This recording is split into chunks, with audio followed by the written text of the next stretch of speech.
So this is K.OA. That is in the kindergarten, which is talk about cardinality of the numbers. So, and then help student to see that the variety of, like if it's 7, it's 5 and 2, or 3 and 4, 1 and 6, rather than just ordinality. If you only know that the ordinal number, the 7 is after 6 and before 8. That's it. However, if you see this like sympathizing, and then and then also the cardinality we understand, you can decompose numbers.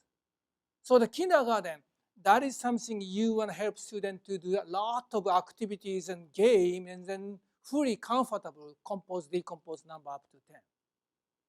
So if students have a good sense, number sense, rich number sense, addition with up to 10 shouldn't be a problem. Right? They can automatize this process. If you look at the 7 plus 3, oh, I understand that the 7 and 3 is 10 is 7 and 3, so this is going to be 10. What we should do in the first grade, 1 or 6, add and subtraction within 20, demonstrating fluency of addition and subtraction within 10.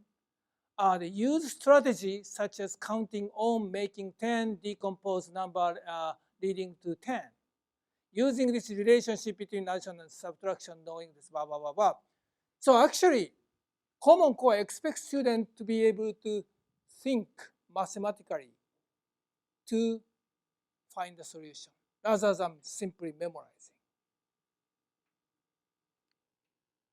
So, for example, again, it's begin with like a concrete situation, right? The Yuka, it's a Japanese kid's name, and Yuka collected 9 acorns, and then Hiroshi collected 4. How many did they get collected?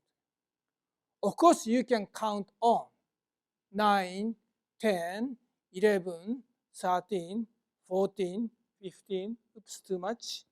Kind of like that. You can do this. You can rely upon your fingers, right? But it's tedious. So, let's see. Counting every time is hard, isn't it? Can you do without counting? How can you do that? By using prior knowledge, which is problem solving, right? Of course, you can do by using finger to count, but without counting, how to find this? Students have never seen before, right? Let them struggle. What student might do this? If they say, I have no idea, I cannot do, that is demonstrating their lack of ability for problem solving. Right? Or some students might say, well, I need one more to make 9 to 10. Right? So the 4 is 1 and 3.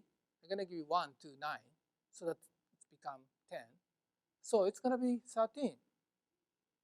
You don't have to count one by one. Right? Like this. And some kids say that way. However, some other students have no idea what he is talking about. So how can you explain? Okay, why don't you bring blocks to help your friend to see what in your head? So then I did this way to make 10. Right?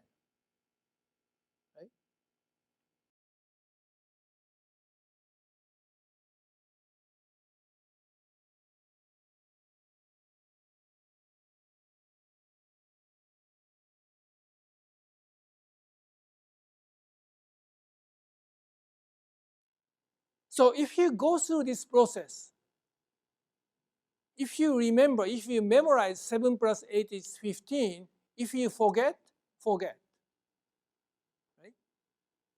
But if you go through this process, even you forget, you can recreate this process.